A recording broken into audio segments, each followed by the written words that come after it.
صلوا على محمد وآل محمد.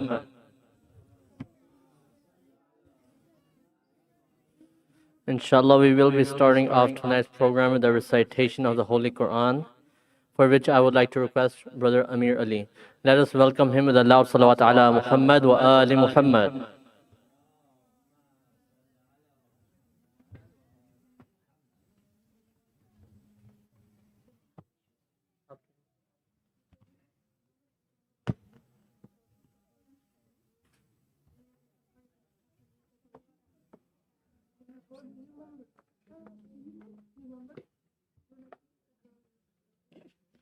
Assalamu alaikum.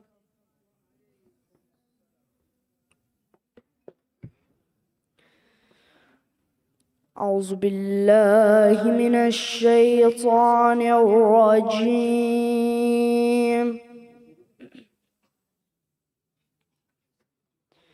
بسم الله الرحمن الرحيم.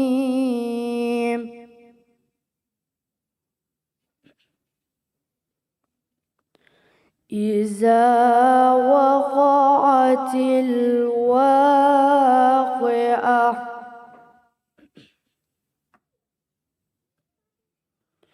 ليس لوقعتها كاذبة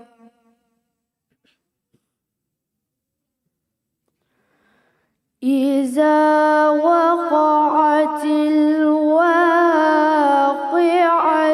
ليس لوقعتها كاذبة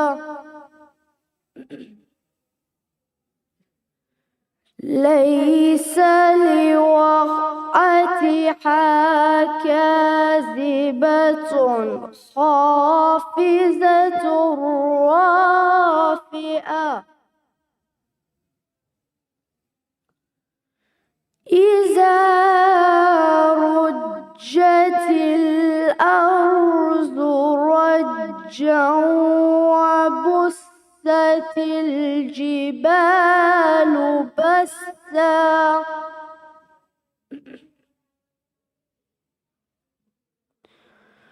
وبست الجبال بثا فكانت هباء منبثا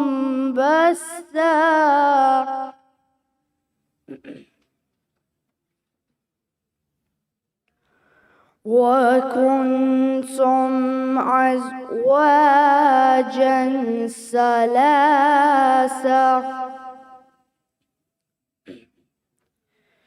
وكنتم أزواجا ثلاثة فأصحاب الميمنة ما أصحاب الميمنة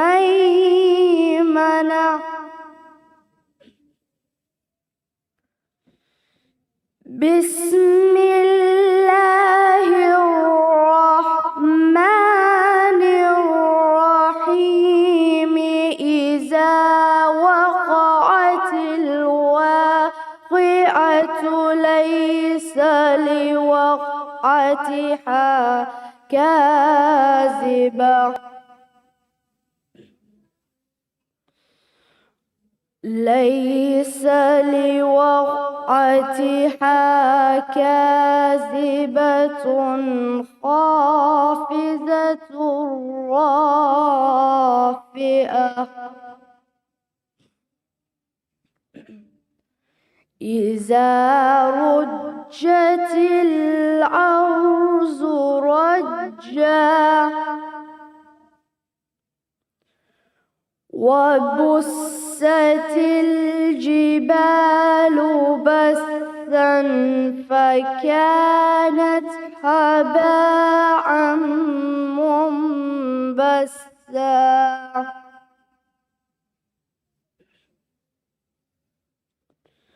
وكنتم أزواجا ثلاثة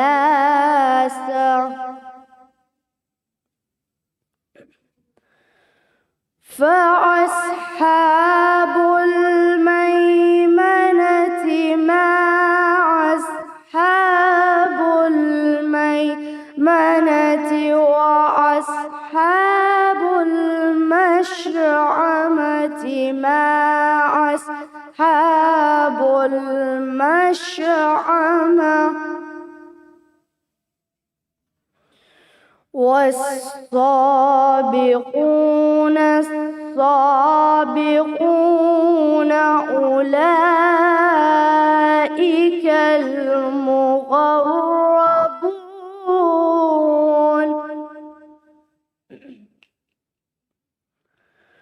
أولئك المقربون في جنات النعيم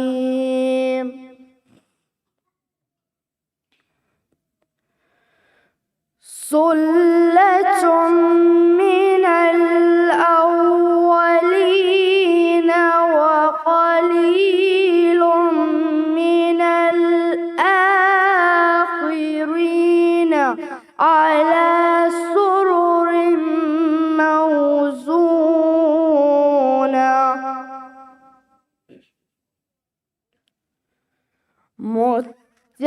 متكئين عليها متقابلين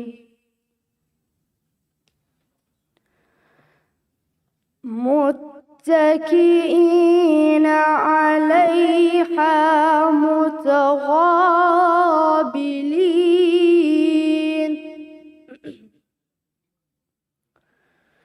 يطوف عليهم ولدان مخلدون بأكواب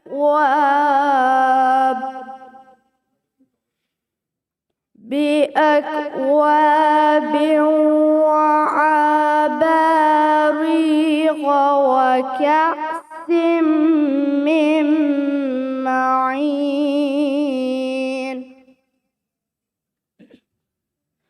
لا يصدعون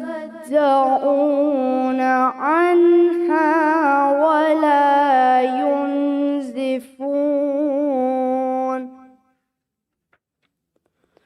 وفاكهة مما يتخيرون صدق الله العلي العظيم. صلوات.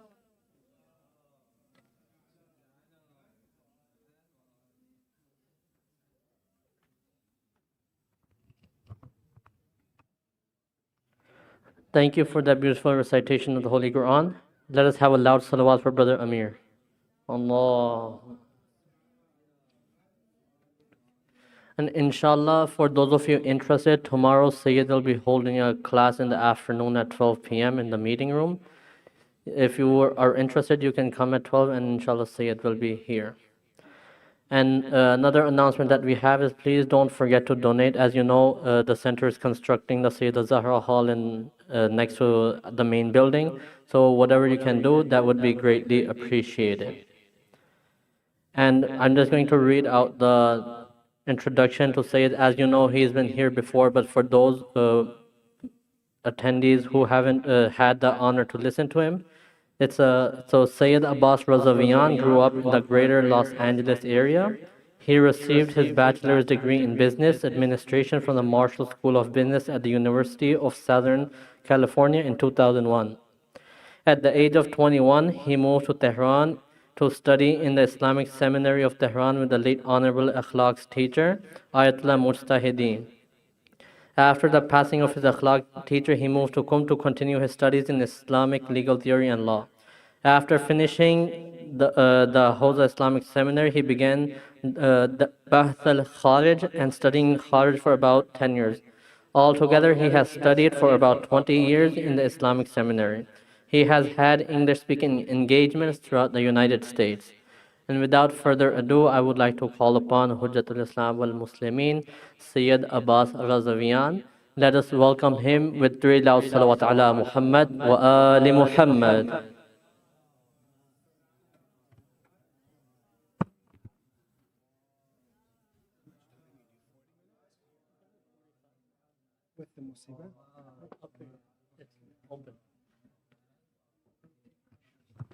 Let us have another loud three salawat.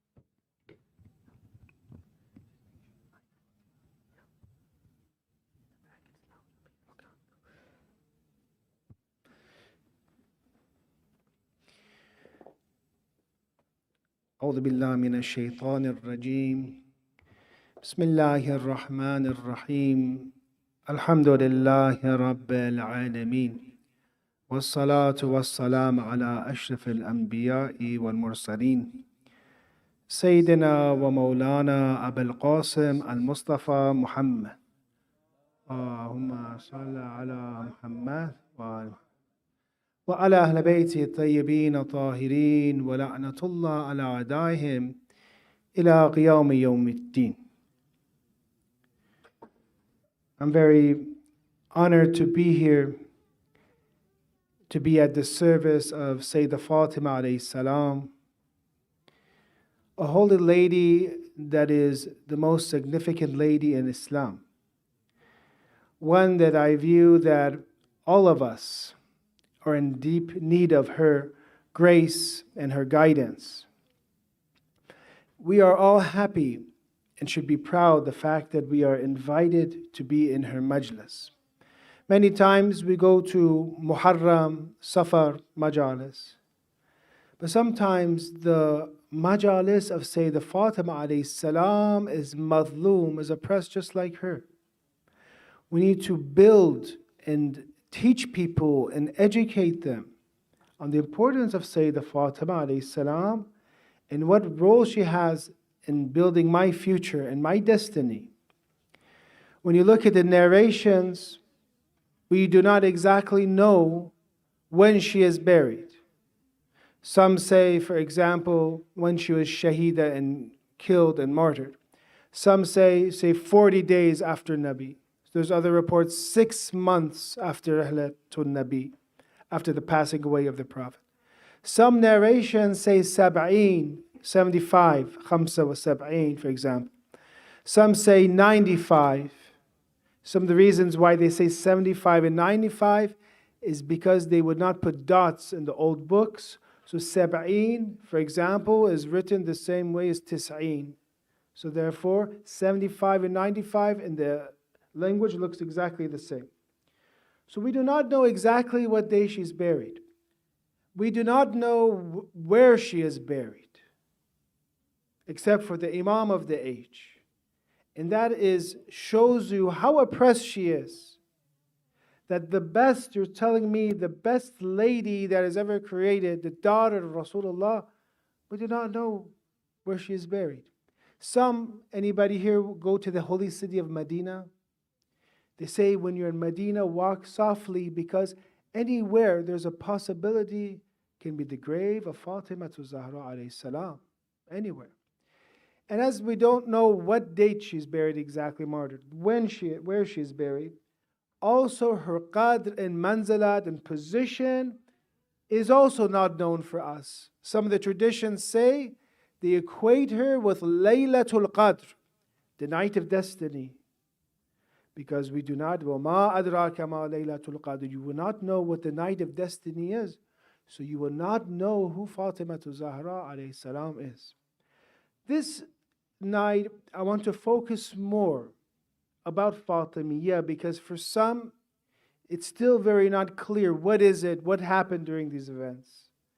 There have been some who have questioned, for example, some of the occurrences. So I would like to, before I present, maybe at the end, I'll present the idea or the concept that we'll have, inshallah, these next 5 nights.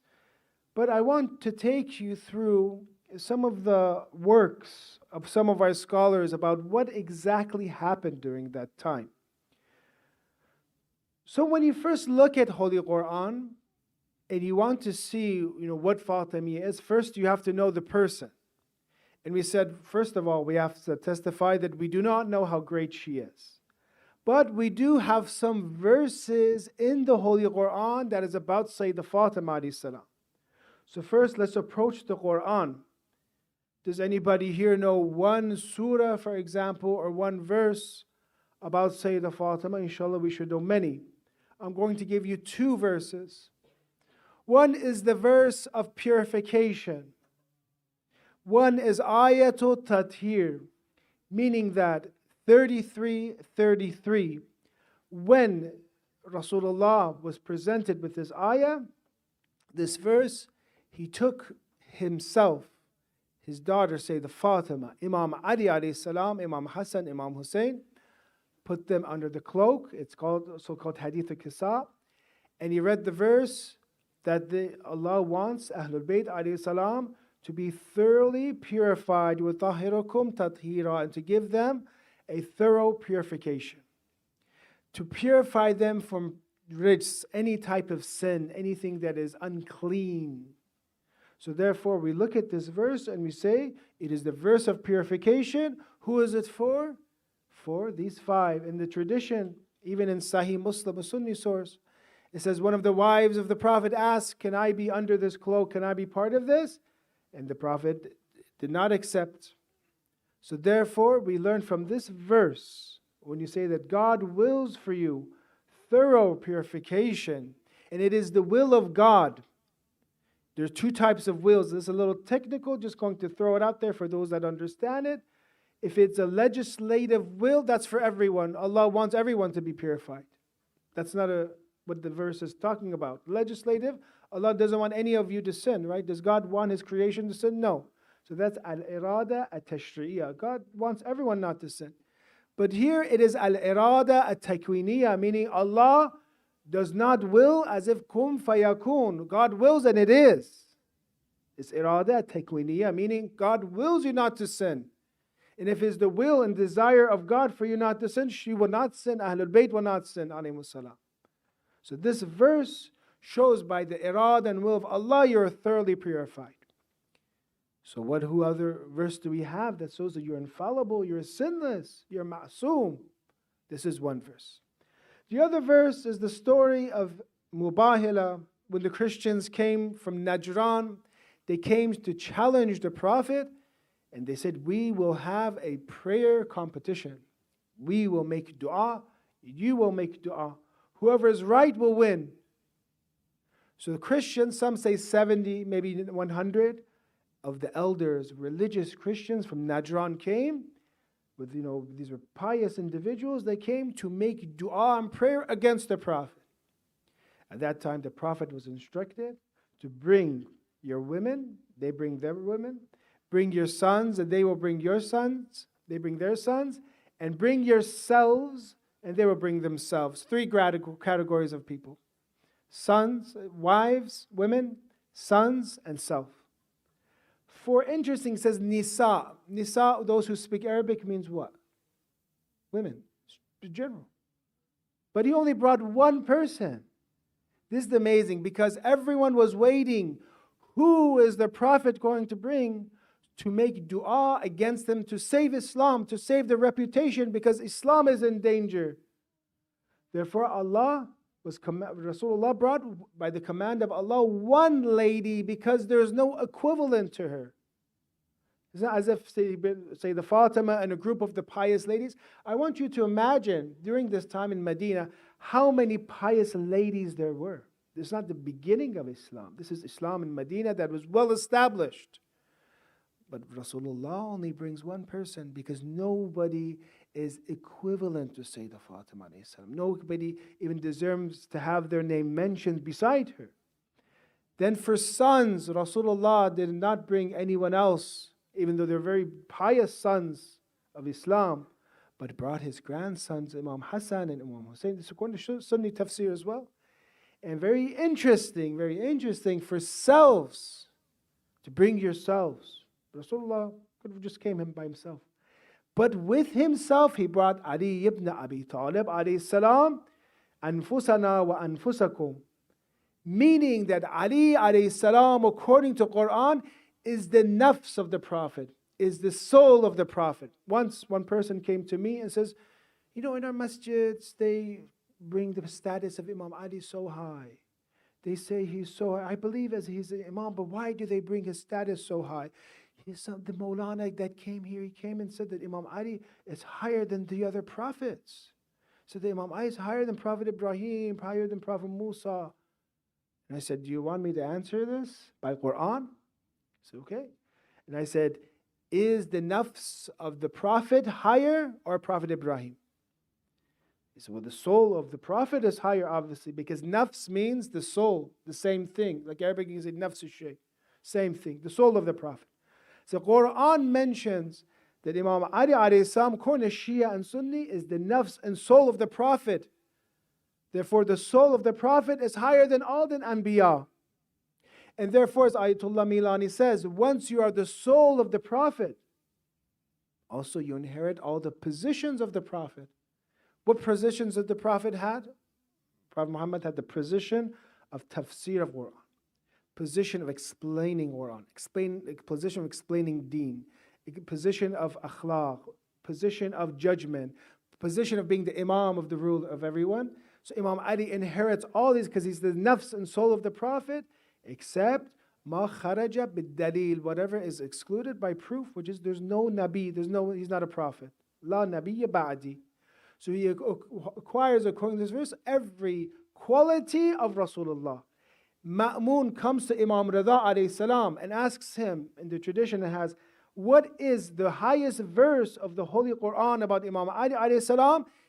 Imam Rida alayhi salam mentions Mubahila, because here Imam Ali is introduced as the nafs of Rasulullah. In Sunni traditions he said, who is the highest? And the narration says, who is the highest of the companions? And this narrator says, this person, this person, this person, this person. He says, I saw in this list, you did not mention Ali ibn Abi Talib. He says, I thought you said Ashabun Nabi. I thought you said the companions. You didn't ask about the nafs of the Nabi. You didn't ask about the Nabi himself, his soul. And therefore, another question, who deserves to rule after the Prophet? The nafs of the Prophet or someone besides the Prophet? The nafs. So anyways, Mubahila, this verse, I gave you two verses about Sayyidah Fatima alayhi salam, 133-33, the other is 361. My dear friends, my dear mu'mineen, keep these things, these verses, research them, keep them memorized, keep them know.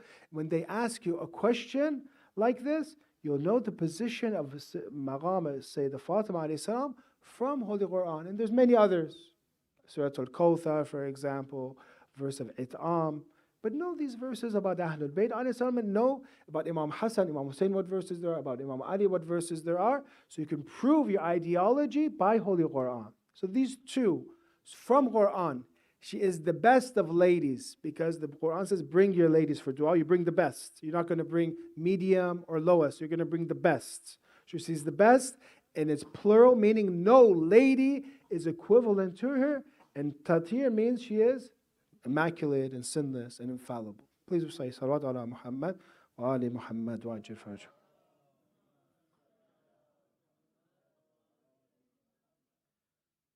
Now, Quran also talks about Lady Maryam. Today we had guests come from from a church, and they were very interested. We had a little lunch together today at Al-Khoei Center, and I spoke to them, and I was talking about the similarities, how Quran says that Christianity and Islam have together. And I said, we do not need to first talk about differences. They're not Muslim, they're just interested, because you guys, mashallah, are so good. They came and found where you are, where's your base, and came to check it out. So I said to them, I recommend for you to read Surah Maryam, read the chapter of Mary. And I spoke about Prophet Isa alayhi salam, that we believe he is alive right now. We believe you can call him. We believe you call him, he will, with the permission of God, answer your prayers. We believe that he will come back in the end of times with Imam Mahdi. We believe in him. We believe that he was born without a father and that he was immaculately, as a miracle of Allah, say that Maryam had him. We believe that he had knowledge of the unseen. We believe that he gave life to the dead, said all these. We believe that some of the people that he gave life to were 1,000, 2,000 years dead and he made them alive again. We believe in these miracles of Prophet Isa alayhi salam.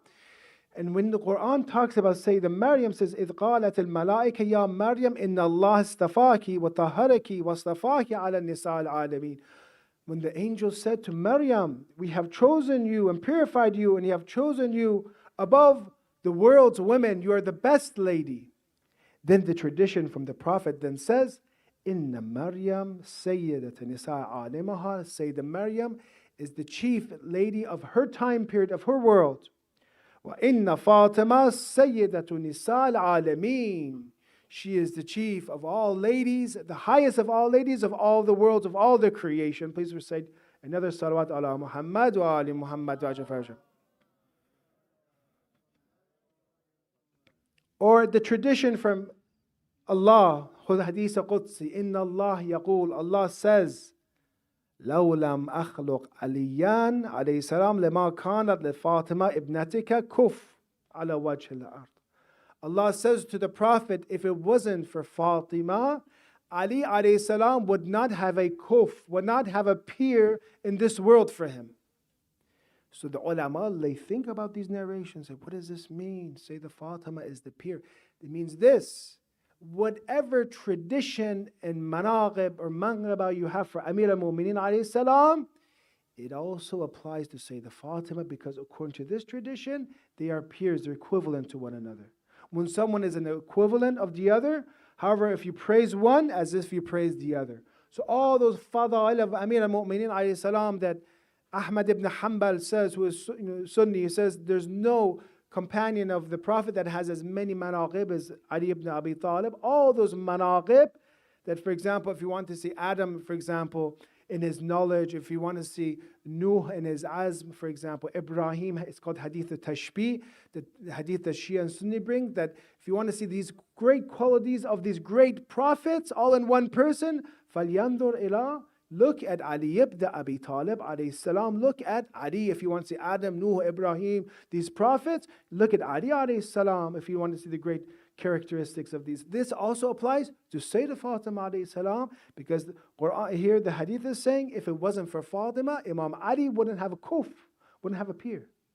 So therefore, so far we see this maqam of who this holy lady that tonight we are thinking about, we're using for our own identity and beliefs. But what we have to talk about now are the events that happen before we start these Fatimiyya series. What events happen? Some people ask this. They say, it's true, that in Shia books, that she is Shahida, she has been killed. But can you prove this in historical sources, that she has been oppressed? And we're going to go over a few categories of narrations through strong books of history that prove that she was mazloom. And sometimes it comes to our mind, we imagine ourselves in Medina. How can these group of people that said that they followed Rasulullah, some of them come and attack Sayyidah Fatima alayhi salam? And did this really happen or not? We look at different books first. The first set of tradition I want to share from you is the first category that talks about threatening to set fire. The first category is that we have books of history say clearly that they came to the door of Sayyidah Fatima. This is in the book of Tabari and Iqdul Farid, important historical books. O daughter of the Prophet, I didn't love anyone as much as I loved your father, nor after him is more loving to me as you are. But I swear by Allah, if these people assemble here with you, then this love of mine would not prevent me from setting your house on fire. Very clearly, they claim that I will threaten to set your house on fire. Work Tabari with a T and Iqdul Farid with an I. Two sources of strong historical sources from Ahlul Sunnah that say they came and they threatened to burn the house of Sayyidah Fatima down. This is history. This is history. Second group of narrations are those that say that they came carrying a torch. That they came to the house, and it happened multiple times. But here it has that in this, they sent for Ali alayhi salam, they wanted pledge from him, but he did not do so. And this is in the book of Baladhuri, Ahmad ibn Yahya Baladhuri, which is one of the historians who lived in the palace, who taught the Khulafa like Mutawakkil in the Abbasid time period. His book is called Ansab al-Ashraf. It's a very strong historical book. It says here, they sent for Imam Ali alayhi salam wanting bay'ah, trying to force Imam Ali. So one person came, فَجَاءَ فُلَانٌ وَمَعَهُ فَتِيلًا. With him was a torch. They sent for Imam Ali to get bay'ah, but with him was a torch.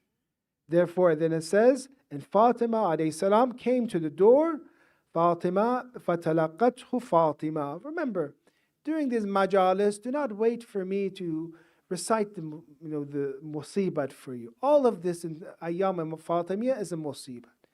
If you want to cry right now, go ahead and cry. I know, this is one person I know, he has a group, it's called a Hayat. Hayat is like a group, weekly group where they cry for Ahlul Bayt, they talk about Ahlul Bayt. He says, we don't have any reciter in our Hayat. We don't have a reciter at all. All we do, we recite the history, we recite the traditions, and that's enough for us to cry. He says, for example, if somebody speaks highly of your father, and you have intense emotion, you would begin to cry because it's your father. If somebody spoke about your mother, for example, God forbid, something in history happened, someone pushed her, your own mother, you remember that or spoke bad against your own mother in front of you. How much of a pain is it remembering that incident? So what it needs, though, brothers and sisters, is for us to cry, is ma'rifah, is understanding. If you really believe that Sayyidah Fatima is your mother, and you hear that people came to her house to set her house on fire, that's enough for our tears to shed. But some of us, unfortunately, we're working on ma'rifah. For example, let me give you, if you have, for example, a car, and it is your car, you wreck it, you crash it, brand new car, you get sad. Why? Because you have knowledge that this is my car. I liked it, for example. You think about it a few days that, this car, I crashed it. You look at the pictures, it's smashed, for example. But if it is somebody else's car, how many accidents did you ever drive past and you cried or you were sad, just for that car, not the injuries, just for the car? You're like, oh no. No, because it's not yours. If you have ma'rifah that something is yours, you will begin to be affected by that musibah. If you have ma'rifah that Sayyidah Fatima is your real mother, and you see that people came to her house and did this oppression to her, and you really know she is your mother, you would begin to cry just from reading these. So as it says here in the tradition, Sayyidah Fatima came to the door. This person is out with a torch. What book? Not like a Shia book or Shia sources, Ansab al-Ashraf that the Europeans translated to understand Islam. Ansab al-Ashraf of Baladhuri. He says they came to the house and they had a torch in their hand, and Fatima to Zahra alayhi salam came at the door. فقالت Fatima يبن فلان. Fatima said to him, أتراك محرقا علي بابي. Do I see you're torching, you're setting my house on fire? And this person answered, Na'am, yes. I'm going to set your house on fire. This is Islamic history. This is Baladhuri. This isn't our Shia historical books, what they themselves accept. Then the other. So far, the category we said, threatening to set on fire, Tabari Iqdul Fari. 2, carrying a torch so far, that is in the books of Baladhuri and Ansab al-Ashraf, in the book of him. 3, admitting it. There are traditions that they admitted doing it. In the book Mu'jam Tabarani, maybe you don't know these names because they are not our books. Mu'jam at-Tabarani, it says, Abu Bakr wished he didn't do three things. One of them, it says, فوددت أني لم أكن كشفت بيت فاطمة وتركت. I wish I had not exposed, yani entered, forced open the house of Fatima, and that I left it alone. So therefore, Mu'jam al-Tabarani, the third category, says the first Khalifa is admitting to doing kashf or forcing her house open. And adding to this, Ibn Taymiyyah Minhaj al-Sunnah says, إِنَّهُ كَبَسَ الْبَيْتِ, the second Khalifa broke the door of Fatima alayhi salam, لِيَنْظُرُوا هَلْ فِي شَيْءٍ مِّن مَالِ اللَّهِ. He said the second Khalifa went to open the house of Imam Ali and Sayyid Fatima to see if there's any stolen money there, if there's any haram money there, to see if there's any of Allah's money belonging to, for example, the rulers there.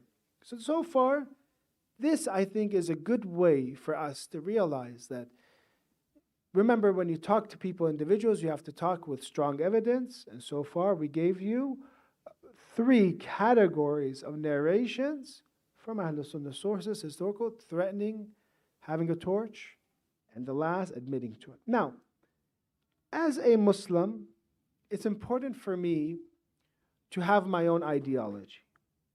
Can you follow someone in ideology and aqaid because, for example, Sayyid believes in God, I must believe in God? Or should I come to that conclusion by myself?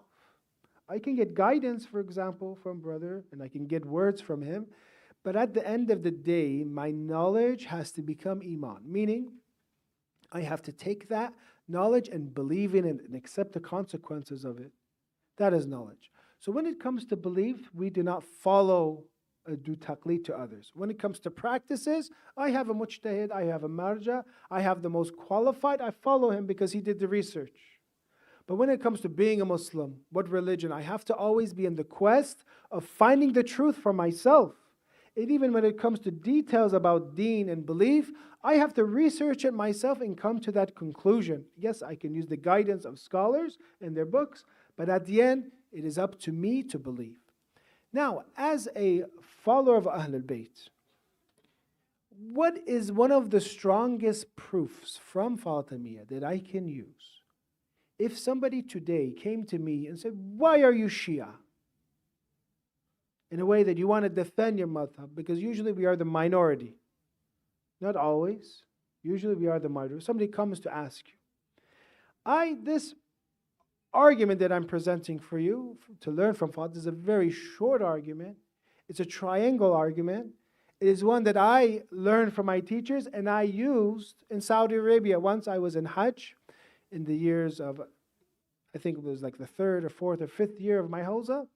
I was in Hajj and I don't know why, for what reason, I wanted free books. So I got myself into some trouble because I wanted some free books, because Minhaj al-Sunnah of Ibn Taymiyyah was expensive, a few volumes, 10 volumes, a few volumes. I wanted to get this. I said, Saudi Arabia, they love Ibn Taymiyyah, so let me get his books. And this guy made me work for it to get these free books. So I came there, and then we got in a discussion. I came to one of their, usually they come out to, try to command the good and discourage us from being Shia. I went to their office, and I was just, going this book, and then they began a conversation. Two sheikhs were there.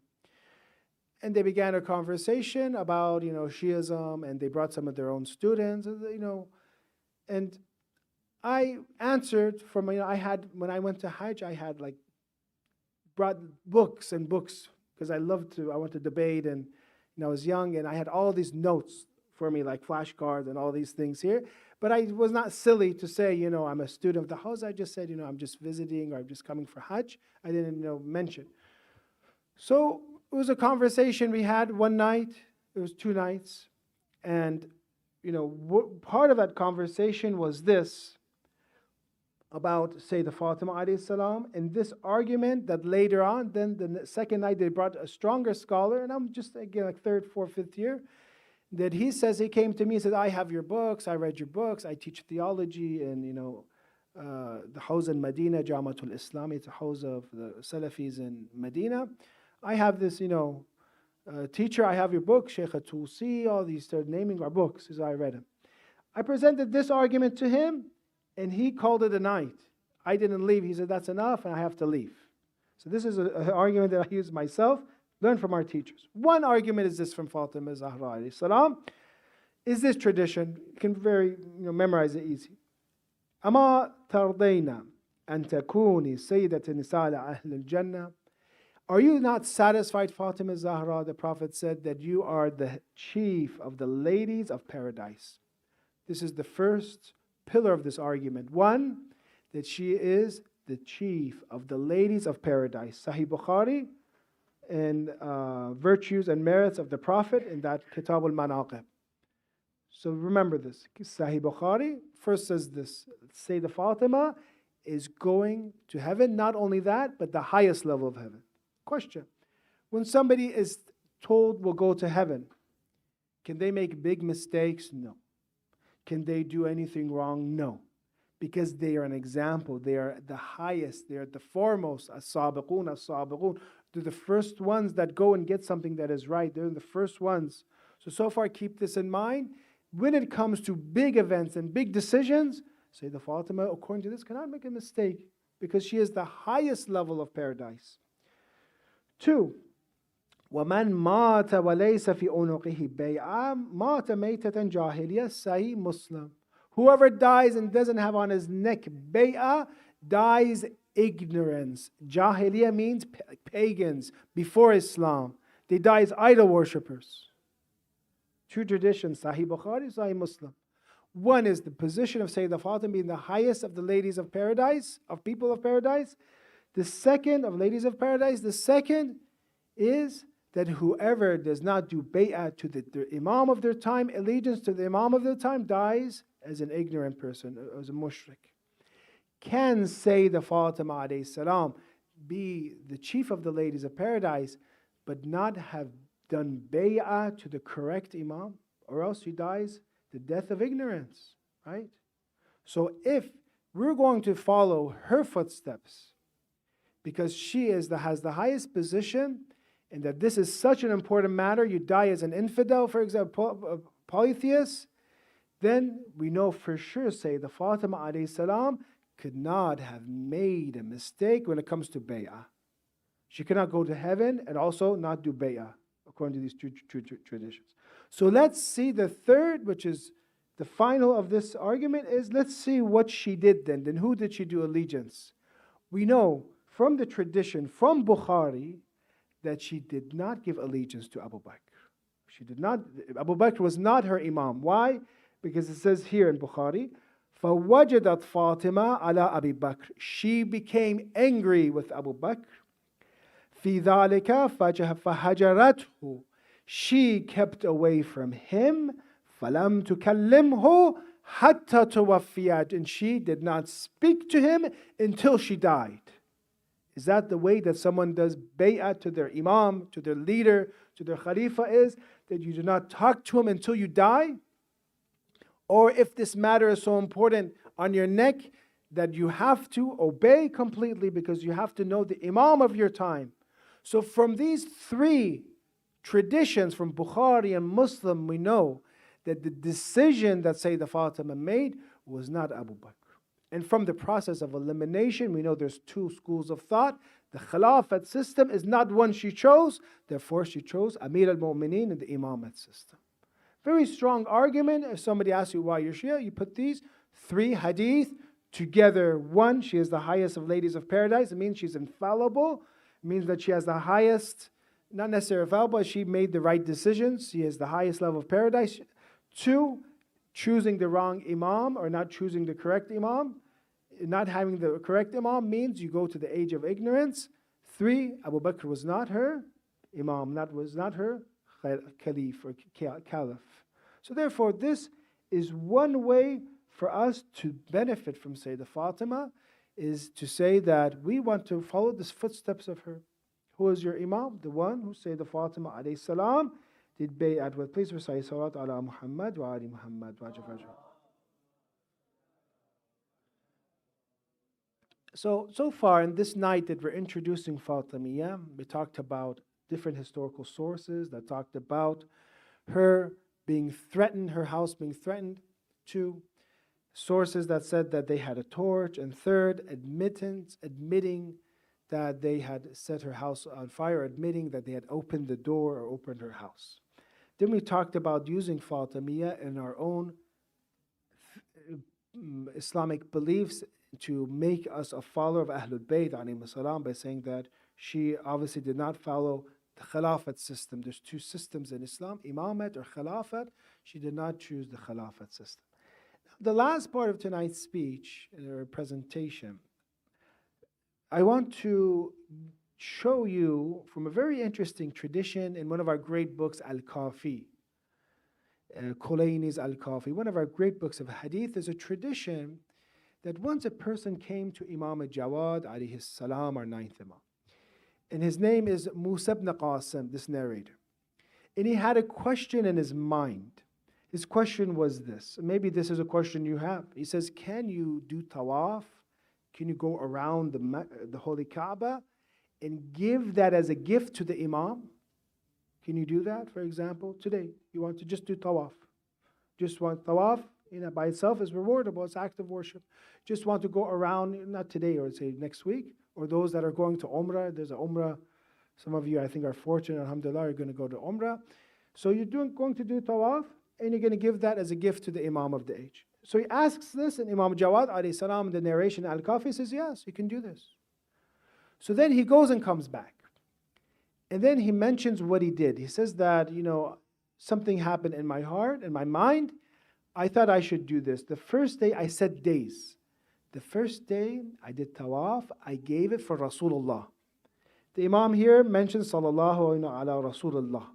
Sallallahu ala Rasulullah a few times. Thalath marra.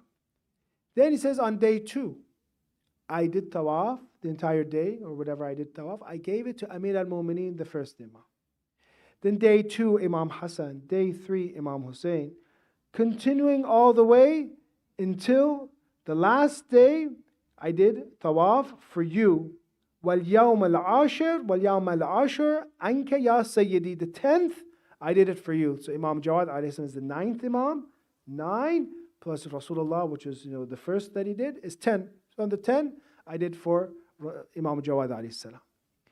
Then he says this. He says that وَرُبَّمَا, sometimes I would do tawaf for Sayyidah Fatima. وَرُبَّمَا لَمَا طُوف. Sometimes I would do tawaf for her, sometimes I wouldn't. I didn't have a specific day for her. I had a day for Rasulullah, day for Imam Ali, day for Imam Hassan, alayhi salam, day for the Imams. But I did not have a day for Sayyidah Fatima, alayhi salam. Now, what do you think? As someone who is acquainted to some extent with narrations, say, mashallah, good job, thank you, very good. Ahlul Bayt are all one light. Ahlul Bayt are all good. Good job, you did it, and you were smart because you wanted the reward of tawaf being higher. You attach it to Ahlul Bayt. Very good job. Because when you do something for them, they will do it multiple times, return the favor multiple times. You're smart, good. But here, Imam Jawad, in this, I'm trying to show the significance of Fatimiyya and the significance of the Fatima, says this to him, which is amazing and against maybe what we understand. He corrects him and says, فَقَالْ إِسْتَكْثِرْ مِنْ هَذَا. Do this abundantly, فَإِنَّهُ أَفْضَلُ مَا أَنْتَ عَامِلُ. Inshallah, this is better than what you are doing. Do this abundantly. إِسْتَكْثِرْ مِنْ هَذَا. Meaning giving gifts to Ahlul Bayt alayhi salam, and giving them specifically to Sayyidah Fatima alayhi salam. Do this abundantly because this is the best thing you can do. So higher than the Prophet for doing for the Prophet, higher than for the Imams, it has that effect, that ta'thir. Do this istaktir min hada fa innahu afdalu mimma anta amilu insha'Allah. So this for us is a something that opens up our minds and opens up the keys that we need for opening up the doors of ma'rifah. That if you are going to do something, you can have majlis, for example, and you can have majlis for Imam Hussein alayhi salam, you have majlis for Rasulullah, very good. But do not skip majlis for Sayyidah Fatima alayhi salam. Do not skip it. That's why these nights are very special nights. These nights you're invited to do acts of worship to remember Allah during these nights that Sayyidah Fatima alayhi salam has been martyred. Means it plays a very significant role in our future, in our salvation. And we'll talk about that other nights, inshallah. The topic that I've chosen that inshallah we'll speak from tomorrow night is some skill that I think youth need, that you need to have, and that we need to work on. And that is the skill of decision making. Many of us, we are sometimes in crossroads. And if you make a wrong decision, there are decisions that you cannot return from. For example, what's one of them? Marriage, your career, where you want to work, for example, where you want to live. These decisions are decisions that you need to have a skill called appropriate decision making. It cannot be emotional. It cannot be just cultural. It needs to be based on logic and rationality. Youth today need to have an important skill called decision making because we make about 20, 30,000 decisions each day. Some CEOs only make 3 decisions a year. And they're billionaires, for example, because of 3 decisions. So therefore, one of the skills we need to have, for example, should this person be my friend or should he not be my friend? A lot of times you make decisions based on emotions, you're not even paying attention. You need to have a skill that every time, everything you do for yourselves, you need to be able to have the right methodology and skill of being able to make the right decision. And Sayyidah Fatima alayhi salam, she made the right decision. She had 3 major decisions, 1 major decision, but she decided these appropriate things that we're talking about over the others. And this is who makes Sayyidah Fatima alayhi salam Sayyidah Fatima. Because she chose, for example, Allah over the people. She chose, for example, dunya over akhirah, for example. She chose wilaya of the imam over, for example, the khilafah. She chose, for example, to choose recitation of the Quran over anything else in this world. So there are decisions that Sayyidah Fatima alayhi salam made, and hopefully this immaculate lady hopefully will help us make the right decisions, and we'll talk about the skill. How can I make correct decisions in my life? May Allah, inshallah, bless all of you. We'll get ready for the musibat and to connect to Sayyidah Fatima. Remember, just as it's important to listen, and I thank you so much for listening and paying attention so greatly, nicely, it also is important to remember Sayyidah Fatima emotionally. It's not only the mind, it's also about developing this ma'rifah in the heart. This heart that is full, inshallah, of the love of Sayyidah Fatima alayhi salam. If we can dim the lights, we'll start with the musibah, and if there is an echo, we can start that as well, inshallah.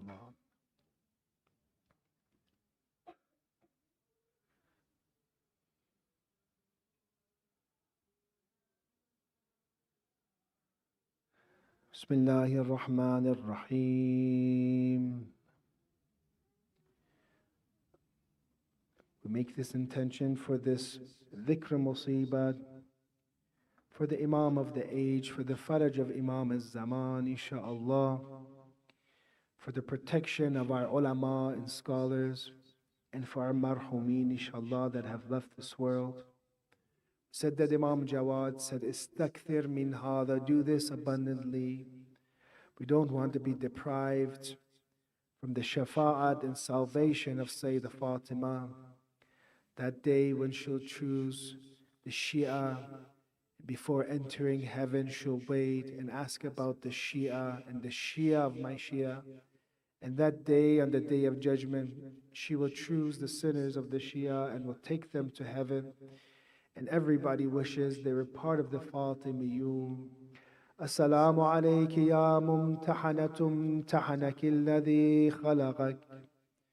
ووجدك لما امتحنك صابرا أنا لك مصدق صابر على ما أتى به أبوك وصيه صلوات الله عليهما وأنا أسألك, and I ask you, Sayyidah Fatima, إن كنت صدقتك, إلا ألحقتني بالتصديق لهما لتصر نفسي فأشهدي أني ظاهر بولايتك. Bear witness that I accept your wilayat, وولاية آل بيتك, and the authority of your progeny and your family. صلوات الله عليهم أجمعين. When we look at the musibat of Sayyidah Fatima, we wish that these things were not true. One of the great scholars, Sayyid Ja'far Murtada Amili, a Lebanese scholar, compiles the number of sources about the musibat that has afflicted our mother Fatima to Zahra. He brings about the sources that her door was burnt. He brings 33 sources. How many sources does he bring that she was hit, that this caused her to cover herself from Imam Ali alayhi salam? He brings 64 sources. 24 sources he brings that her ribs were broken. And I don't know if you know this, but when somebody's ribs are broken, it is so hard for them to sleep at night. It is so hard for them to inhale and exhale. For say the 75 days, 95 days, our mother Fatima alayhi salam was suffering from broken ribs. That the tradition says that every day would go past, she would become thinner and thinner and thinner. I apologize those that are of the Sadat, those that are a family of Sayyidah Fatima. I apologize for saying this. He brings two sources that her eyes were injured, that he hit her in the eye. They bring 34 sources that she was shaheed. And he brings 74 narrations that her Muhsin, her son, unborn son, was miscarried due to the attack that they did to her ribs, to her stomach. Ya Allah, I want you to take yourselves to Medina. They're coming with a torch to ask for Ali ibn Abi Talib. But Sayyidah Fatima makes a very important decision. She says, I will give my life to save the life of Imam Ali alayhi salam. I will be his dhul-faghar for him. I will be his shield for him.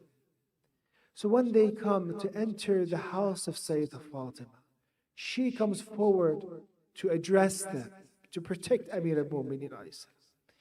They set fire to her house. I don't know what Imam Hassan and Imam Hussein alayhi salam are doing at this time.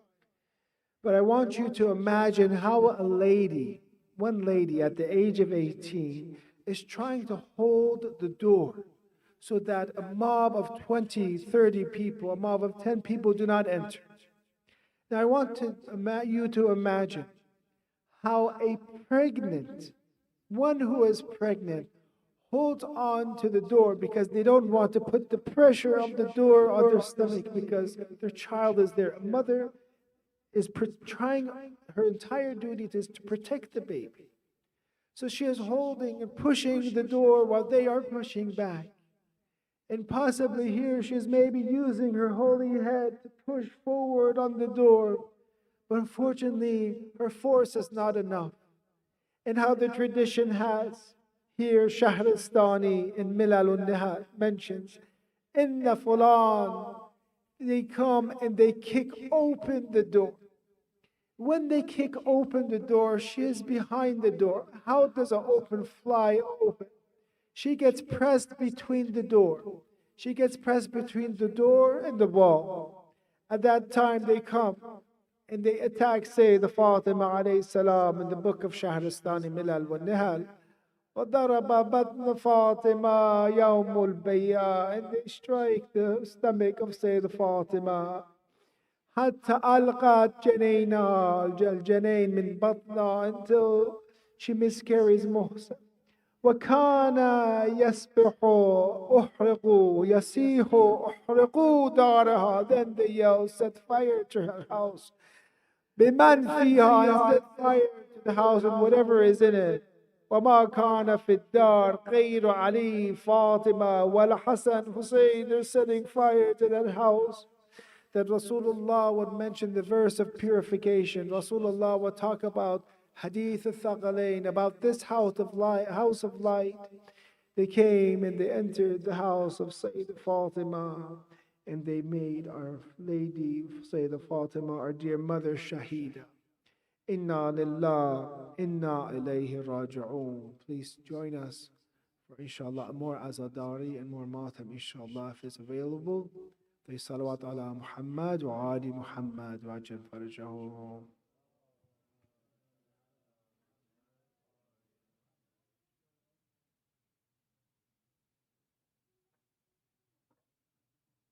Reward me with Sayyid Fatima.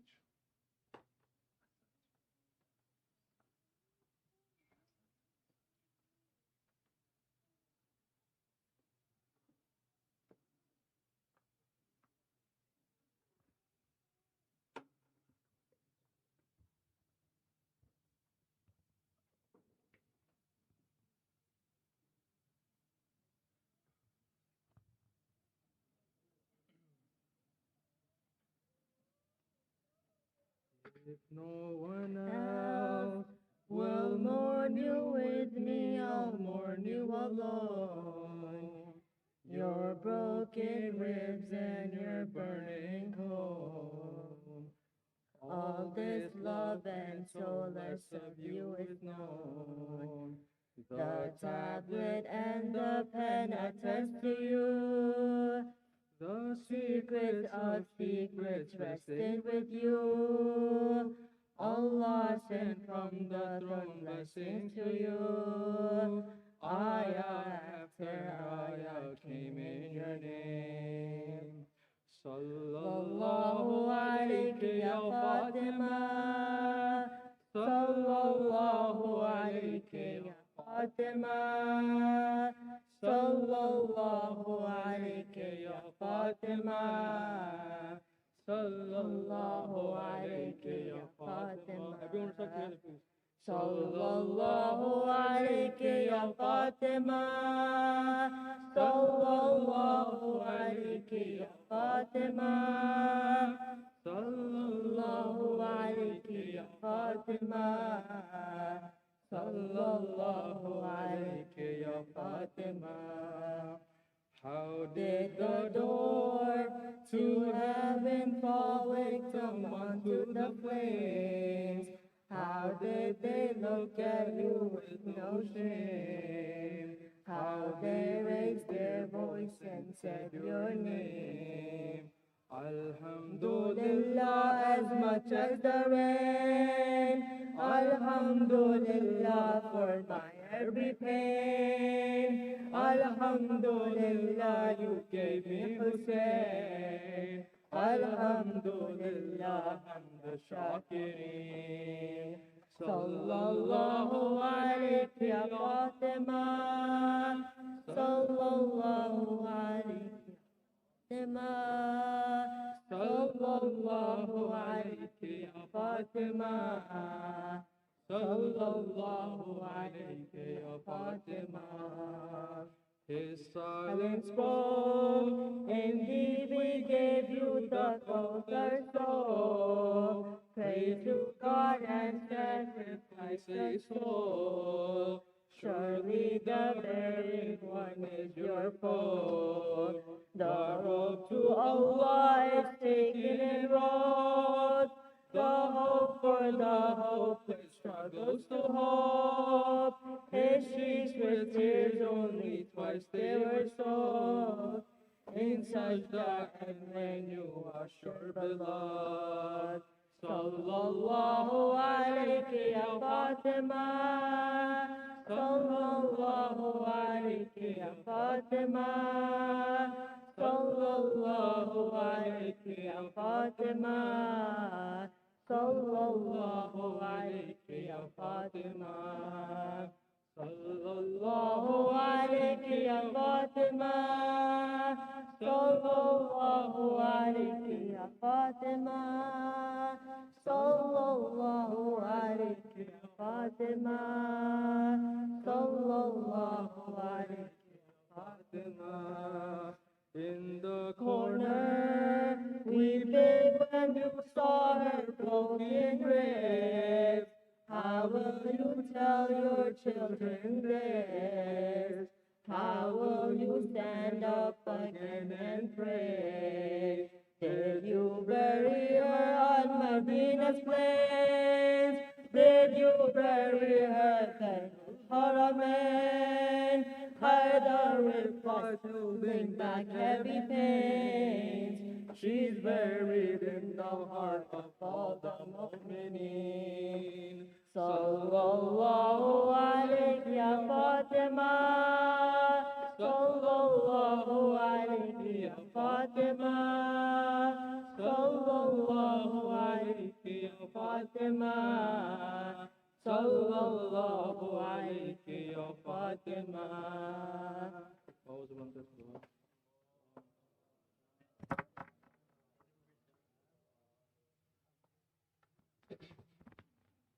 بسم الله الرحمن الرحيم. السلام عليك يا رسول الله يا نبي الله. السلام عليك يا أمير المؤمنين يا علي بن أبي طالب. السلام عليك يا خديجة الكبرى أم المؤمنين. السلام عليك يا فاطمة الزهراء سيدة النساء العالمين. السلام عليك يا سيدنا علي المجتبى. السلام عليك يا أبا عبد الله وعلى الأرواح التي حلت بفنائك. عليكم مني سلام الله أبدا ما بقيت وبقي الليل والنهار، وعلى جعل الله وأخلد مني لزيارتكم. السلام على الحسين وعلى علي بن الحسين وعلى أولاد الحسين وعلى أصحاب الحسين، خصوصا سيدي يا مولاي يا أبا الفضل العباس ابن أمير المؤمنين وأختك زينب أم كلثوم وبنت سكينة جميعا ورحمة الله وبركاته. السلام عليك يا علي بن الحسين زين العابدين. السلام عليك يا محمد بن علي الباقر. السلام عليك يا جعفر بن الصادق. السلام عليك يا موسى بن جعفر الكاظم. السلام عليك يا علي بن موسى الرضا. السلام عليك يا محمد بن علي الجواد. السلام عليك يا علي بن محمد الحادي. السلام عليك يا حسن بن علي العسكري. السلام عليك يا حجة بن الحسن يا صاحب الزمان. السلام عليك يا شريك القرآن. السلام عليك يا كعبة الإيمان. السلام عليك يا إمام الإنس والجان. عجل على ظهورك عجل على ظهورك يا ابن الحسن يا ابن الحسن. عجل على ظهورك عجل على ظهورك. السلام عليكم جميعا ورحمة الله وبركاته. بسم الله الرحمن الرحيم. اللهم كل وليك الحجة ابن الحسن صلواتك عليه وعلى آبائه في هذه الساعة وفي كل ساعة، وليا وحافظا وقائدا وناصرا ودليلا وعينا، حتى تسكنه أرضك طوعا وتمتعه فيها طويلا برحمتك يا أرحم الراحمين. If you have any questions, say this here and